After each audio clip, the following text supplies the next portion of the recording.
अस्सलामु अलैकुम। आप देख रहे हैं टुडे विद अली।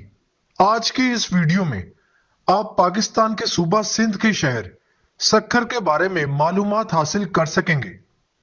सक्खर पाकिस्तान का 14वां बड़ा और सूबा सिंध का तीसरा बड़ा शहर है। दरियाए सिंध के मगरबी किनारे पर आबाद ये शहर अपने चंद दिलचस्प और पुरकशिश मकामात के बाइस पाकिस्तान के दीगर शहरों के मुकाबले में एक जुदागाना हसीयत रखता है। इस शहर में कुछ वक्त गुजारना और चंद मकामात की सैर करना आपके लिए सेहत के हवाले से एक जबरदस्त तजर्बा होगा। मैं यहाँ आपको सक्खर के चंद दिलचस्प मकामात के बारे में मालूमात फराहम करने जा रहा हूँ। ये सक्खर बैराज है जो इंजीनियरिंग का एक हैरत अंगेज कमाल है। 1932 में तमीर किया जाने वाला ये बैराज 10 मिलियन एकड़ से जायद रकबे की हामिल जमीन की आबपाशी के लिए इस्तेमाल होता है। रात के वक्त सक्खर बैराज रंगारंग रोशनियों की वजह से इंतहाई खूबसूरत दिखाई देता है।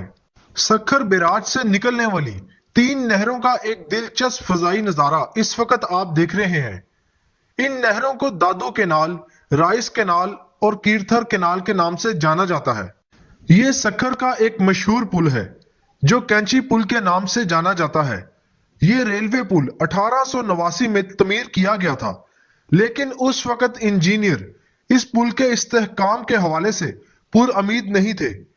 इसीलिए तजर्बाती तौर पर सबसे पहले इस पुल से ऐसी ट्रेन को गुजारा गया जिसमें कैदी सवार थे जिन्हें फांसी की सजा सुनाई गई थी। सक्खर के मरकज में वाक़ ये इस शहर का मकबूल तरीन तारीखी मकाम है जिसे मीर मासूम शाह का मीनारा कहा जाता है। यह मीनारा पहाड़ी पर वाक़ है। इस मीनारा में पक्की ईंटें और चूने का पत्थर इस्तेमाल हुआ है।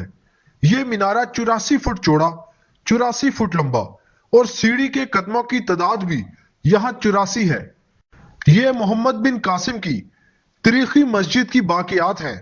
यह मस्जिद 711 ईस्वी में मोहम्मद बिन कासिम ने तमीर करवाई थी। मोहम्मद बिन कासिम ने 17 साल की उम्र में सिंध को फतह किया था।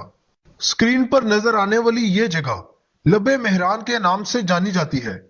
छुट्टी के दिन शहरियों की एक बड़ी तादाद इस जगह का रुख करती है। यहाँ ना सिर्फ मुख्तलिफ खाने पीने की अशिया के स्टॉल मौजूद है, बल्कि दरिया में कश्ती की सवारी से भी लुत्फ अंदोज हुआ जा सकता है।